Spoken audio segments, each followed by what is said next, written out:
Hey, what's up? Let's tackle the review of the M4 military. I have been using it for a straight 2 weeks now, and just like the update, I've been carrying. Oh, no, I lost it. Here we go. This combo here, and I really have every day stuck to it. This back right pocket, this front right pocket, and when I was walking around my PJs at night, even had this in my pocket. Left this in the drawer, but put this in my waistband. So we're going to get to that a little later on. I guess we could do it right now. As you know, or you should know, the Spyderco M4 was a sprint run for KnifeWorks, and it was done in this M4 steel, if you can see it. My camera is acting really funny right now. There you go, Spyderco M4. And it features this titanium locking side and the G10 on the other side with, I don't know if we can see it, there is a liner on this G10 side. Maybe if I shine my flashlight in there. And of course this is not going to work right. Maybe you can see it there. It's a liner that comes down on this G10 side. It's kind of nested in here and comes down, I think, to the second screw, maybe way back here. So it just gives a little more rigidness. Kind of unneeded, but the customers were asking for it. I don't mind it, but it is what it is. It's fine. I have an older school one here that doesn't have the liner on the locking side, and I've never had a problem. So that's why I kind of say it's unneeded. But anyways, let's stick to the M4 military here.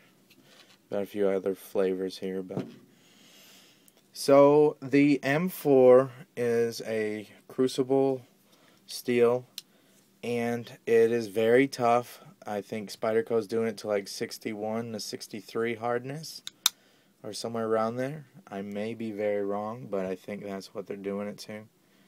And is known for very hard blade steel, holds an edge very well, this workable edge. I found it'll stay razor sharp for a while too. Mine's still razor sharp, and I've only touched it up on the extra fine maybe twice in these 2 weeks. And I've been like going out of my way to cut stuff with this. So anyways, yes, it's a steel that will get very tough. A lot of steels, I mean very hard. It will get very hard, but it will remain tough at that hardness. There's a lot of steels that will get very hard, that will reach them high, the lower 60s, 61, 62, but at that hardness they start to get chippy. M4, not the case. So that's kind of what its specialty is. It is not a stainless steel, and you can see that. So there are trade-offs. You get this awesome, super tough steel, but you're going to have to take care of it, unlike I have, or some would say I am taking care of it, by letting it patina and just kind of getting these character marks and kind of growing and showing its age as you use it, which I've kind of accepted. I'm just going to let it go and just do its thing. I did it on purpose. I didn't use any oil when I first got it, and it started to stain when I was doing food prep. And if you're watching this video in HD, which you might have to come over here, click that button and select down to 720p, and maybe you can see this line, very, very faint line right here. And that is because when I first got it, if you can see when this blade closes, I was carrying it in the waistband, so this was up against my bare skin. Not my bare skin, I guess my underwear. But it's kind of, you know, that's what happens. So it didn't really rust per se, but it definitely took on this patina, the rainbowy colors here. And I've did scrub it all off with a product called Never Dull, and I'm sure most of you have used it. It's made by Eagle One, and not a plug for Neverdoll. It's just kind of a good product. It looks like cotton, and then it's got some polish in it. But any polish would do, flits, anything like that, to polish up this blade. And it did take most of this patina off. But then the very next day, even with the oil in it, my first cut, great. But when I washed the knife again, kind of took off all the oil. And then the next cut after that, I don't have time to put oil on this blade every time I wash the blade. Which sounds kind of bad, and maybe I'm a terrible knife owner, but it is what it is. I just don't have that kind of time. So really, stainless is more for me, but I don't mind a blade that takes patina. And here's a slip joint from Case to kind of show you what, if you can see this, it's kind of a real dull gray.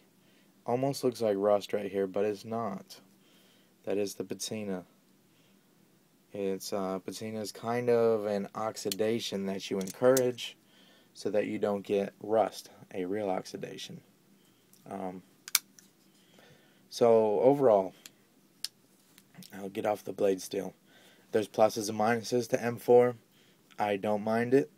Looking a little dirty and kind of beat up here, so not bad for me. I'm glad that they chose M4. Would I want every knife I own for EDC and M4? No.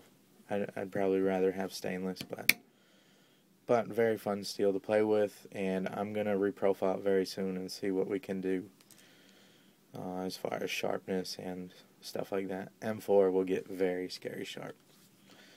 Alright, so most of you may know too, titanium side, frame lock, black G10 on the other side.